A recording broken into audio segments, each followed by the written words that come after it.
Hello and welcome to Laplink, the award-winning provider of PC lifecycle solutions for over 35 years and the home of PCmover, the only migration solution recommended by Microsoft and Intel. Today we'll be doing a quick walkthrough of the most common usage scenario for PCmover Enterprise Edition.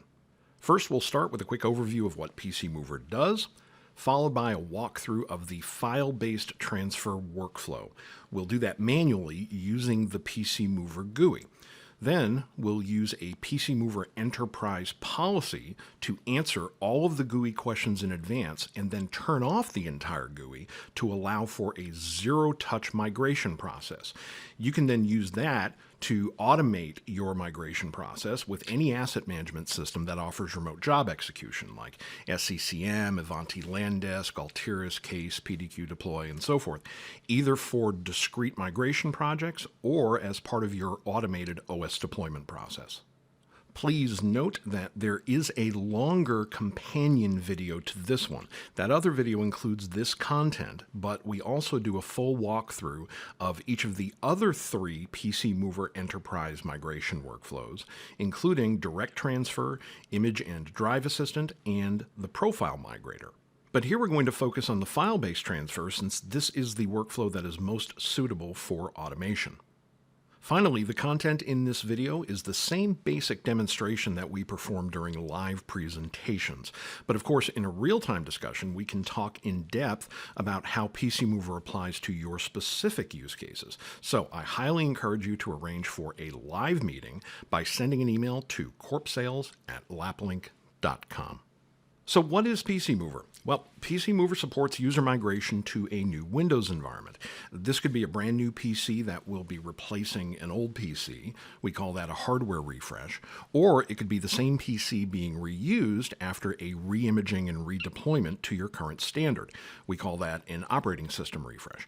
The goal is to make the new environment look and run as close as possible to the old environment so that the user can be fully productive immediately after first login.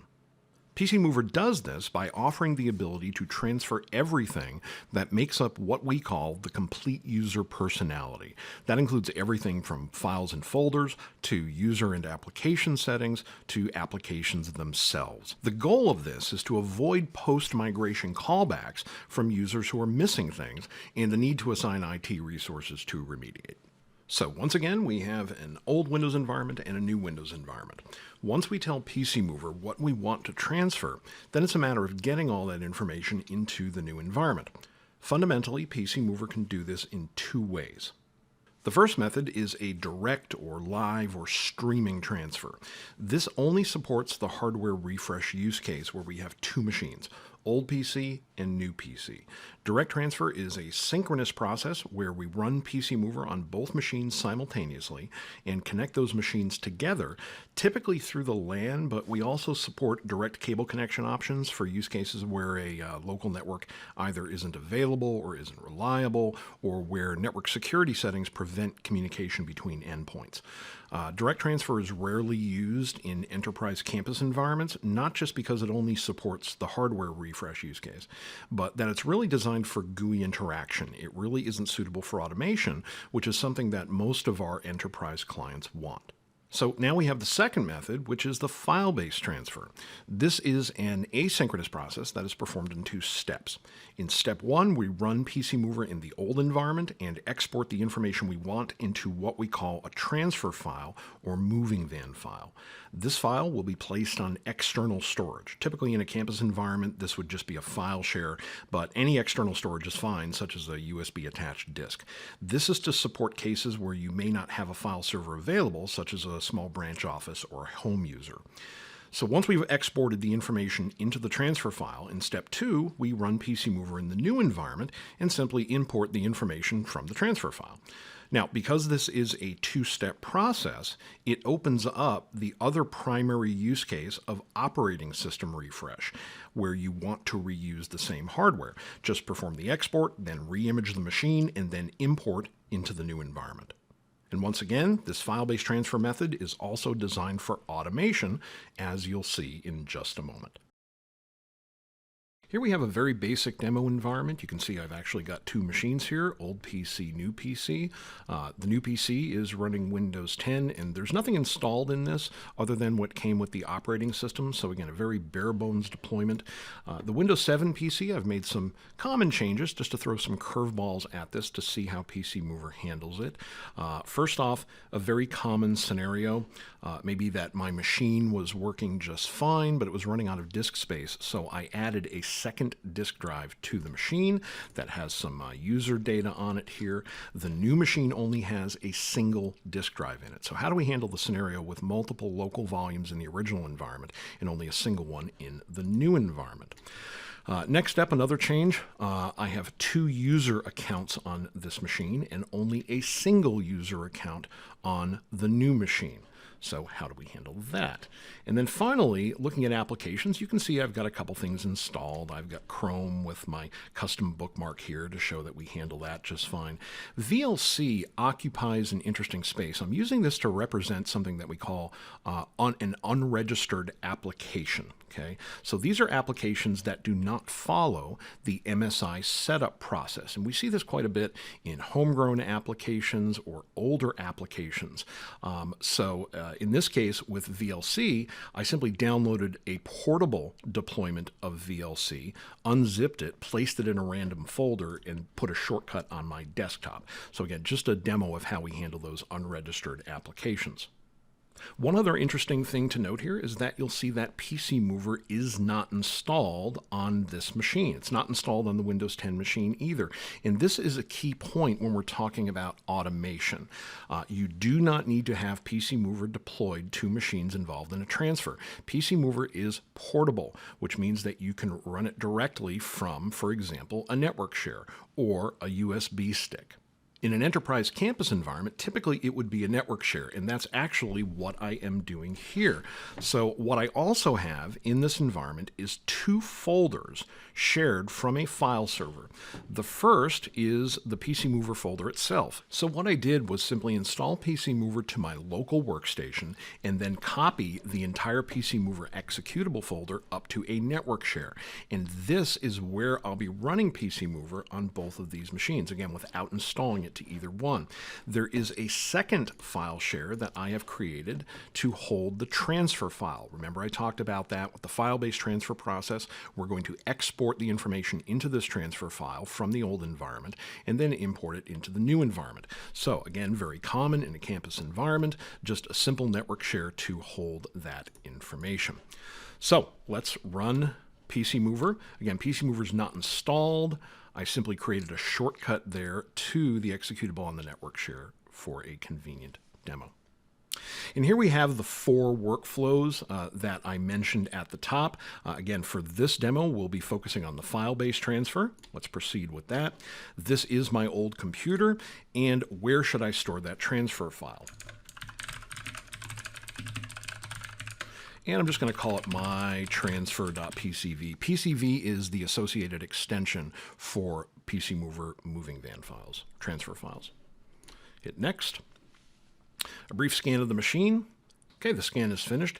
And so now another fundamental behavior of PCmover is that if we make no choices and simply click next without any customization, by default, PCmover will want to transfer everything it can. So again, those three layers, we have files and folders on the bottom, we have user profile settings, all those registry entries, application settings and things, really at a middle layer, let's say, and then on the top, we have the applications themselves. Specifically, though, when it comes to transferring user data files, unlike some other tools like USMT that can transfer user files, you do not, with PCmover, need to specify locations to search. PCmover will automatically search all local volumes on the original environment to find any user data. So again, in this case, for example, I added that second disk drive. PCmover will automatically scan that looking for user data. We don't need to tell it where to look. Now, there is some basic, I'll say, advanced customization capability in the GUI here. First, we do give you three easy major buckets. What we call a standard transfer is all of the above. Again, applications, profile settings, settings, the registry entries, and so forth, and the files and folders. But let's say that you've decided that you do not want to transfer applications, but you do want everything else. That's our second bucket here. This will transfer user accounts, their settings, and all the files and folders for user data. And then finally, if you only want to transfer files, we give you a convenient choice for that as well. There is also, again, some minimal advanced configuration here where we can deselect certain applications that we don't want, do some basic filtering, such as not transferring music or movie files and things like that, changing user accounts that we might want to transfer. So again, it's pretty straightforward, but in most cases, most of our clients want to transfer everything. And again, that's the standard transfer, so that's what I'm going to do here. Okay, we're ready to create the transfer file, so let me bring it back up that file share so we can see that working. Let's go ahead and create it. And we can see the file being created. And because this is a very simplistic demo environment, this isn't going to take much time at all. Obviously, the time to perform a transfer either on the export or the import phases is going to vary tremendously depending on a lot of different factors. The most common bottleneck is typically the speed of the hard drive in the old machine, especially if it is an old traditional spinning hard drive instead of an SSD or an NVMe. Performance of the file server in this case also important, performance of the LAN and so forth, and obviously how much information you actually need to transfer from the old environment. So we're done creating the transfer file, and we are now done with the old machine. Now note, we did not modify the old machine in any way. All we did was read from it. So again, I am working here on the hardware refresh use case, old PC, new PC. So this is the time where typically I would just shut off the old machine and put it on a shelf to give the user a few days to validate the new environment before recycling that old machine. But this does also apply here again to the OS refresh use case. If we are reusing the same PC, this is when you would re-image that machine with your new deployment. And so now we have our brand new, again, Windows 10 machine with nothing configured on it in this moving van file, and I'm simply going to run the same process in reverse. And again, PCmover is not installed on this machine either. I just created a shortcut there to make the demo easier, and it's going to that PCmover executable on the network share. So same thing, file-based transfer. This is my new computer, and I'll point to that file.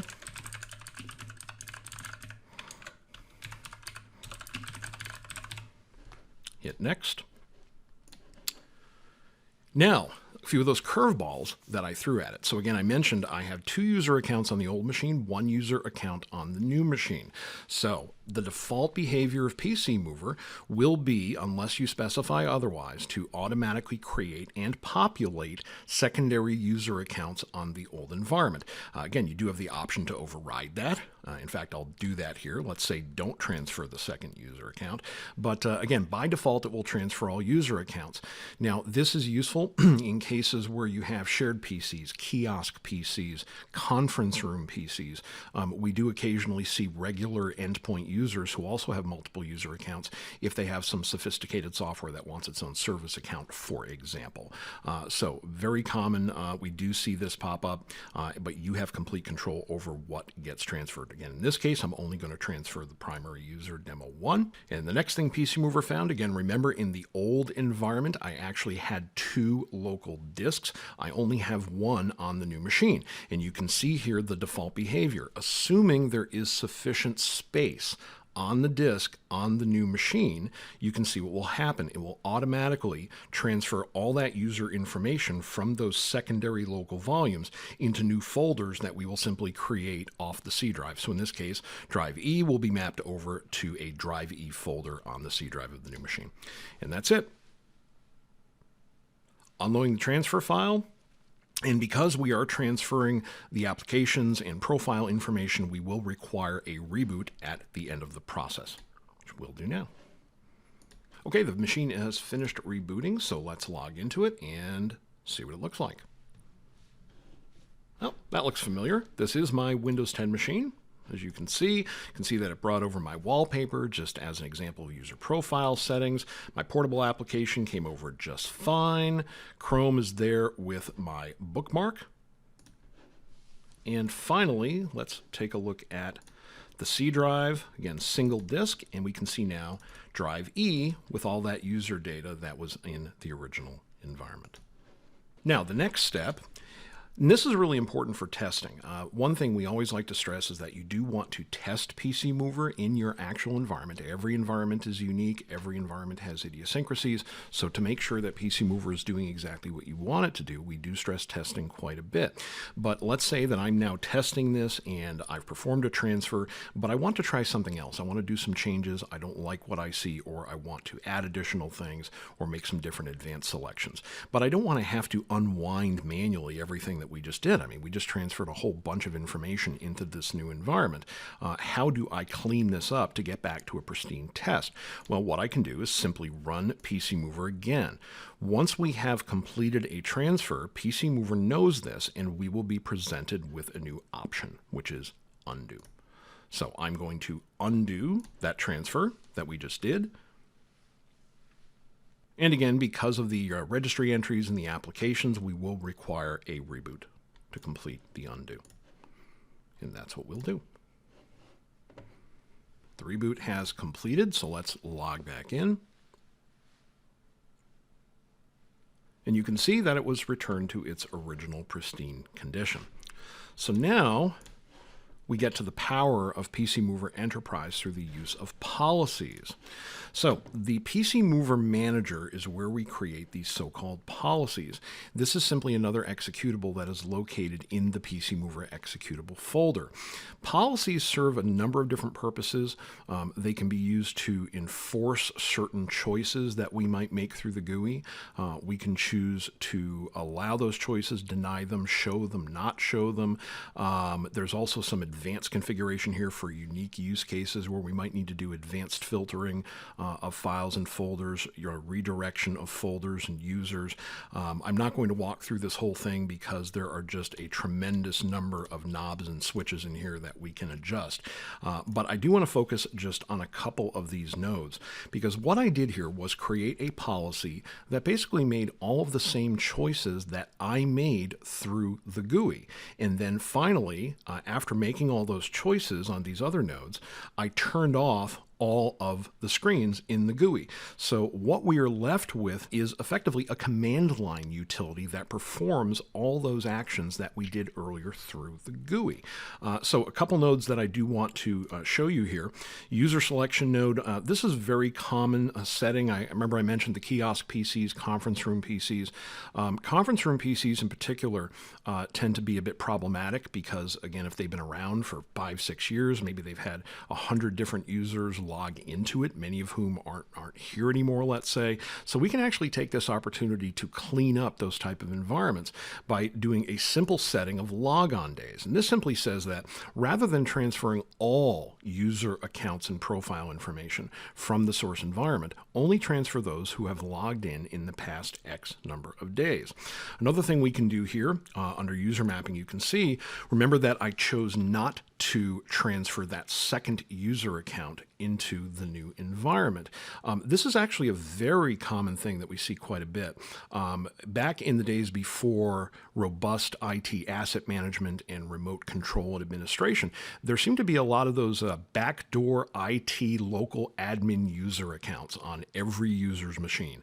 So the emergency way in case everything else fails. Well, again, now because of more robust asset management, we don't really need that anymore. So we've seen a lot of organizations wanting to clean that up. So let's say that you do have such an account out there in the old environment. It's called IT admin, or in this case, demo 2. We can simply tell PCmover that if you ever see a user account in the old environment named this, don't transfer it. So again, mimicking the behavior that I did in the GUI. The other node that I want to show you here, again, just as a brief introduction to the automation possibilities, concerns the whole old PC, new PC selection and specifying the transfer file. Well, one thing I can do is simply put in a list of old PC names and new PC names and the associated transfer file. So whenever PCmover is run with this policy, the machine will look itself up in this list, and if it finds finds its name under old PC, it knows that its job is to create this transfer file. Likewise, if I am the new PC, then I know my job is to ingest this transfer file that should have been created previously by the old PC. And then once we do that, again, we can turn off the entire set of dialogues to completely automate the process. And that's actually what we're going to do here. One other thing to note is the name of this file. I am choosing to name it policy.pol. There are occasionally some cases where we might want to have multiple policies in a single PCmover deployment for some different unique cases, but in most cases, a single policy file can take care of what we want to accomplish. And the name policy.pol is significant because if we name it that, it will automatically run. If we use a different policy name, we would need to use a command line switch to call it for PCmover. But again, policy.pol, anytime somebody runs the PCmover executable from that folder, if this policy is there, it will run automatically. And that's actually what we're going to be doing here. So what I'm going to do is simply publish this policy file into that network share. Again, this is the PCmover executable folder that I copied up to the network share. And now we're going to run the process again. Let me bring up the transfer file folder again, and I'm going to delete that transfer file we created manually. And now we will simply run PCmover again from that shortcut. And because we are logged in an actual user session right now, you can see what happens. We get the splash screen, but then it disappears. What actually happened is that you can look closely, you can see it minimized to the system tray. This is really for troubleshooting purposes.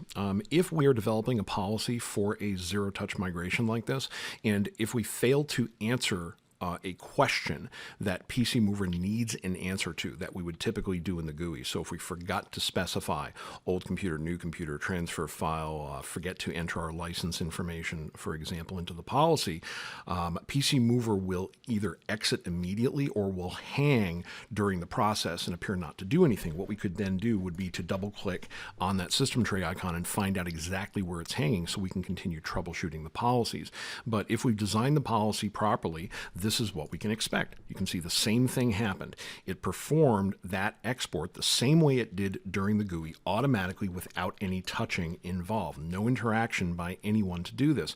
And that's an important point. Again, PCmover's portable. It's located on a network share. We do not need to be logged into the machine to do this.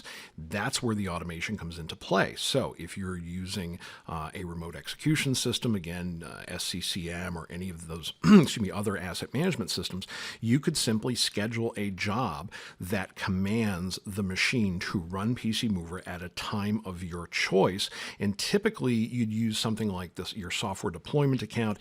Any account with local administrator permissions on the PC itself would work fine. Again, the point is we don't need to be sitting in a GUI session to run PCmover. This can be completely automated from remote using your existing system. So again, we've completed the export portion. Now I'm going to head over to the new machine and do the same thing. Again, simply run PCmover. Here's our splash. It'll minimize. It'll begin analyzing, processing the transfer file, and in a few seconds, we should see automatically, there we go, applications are starting to appear, and we are rebooting automatically to get all of those registry entries.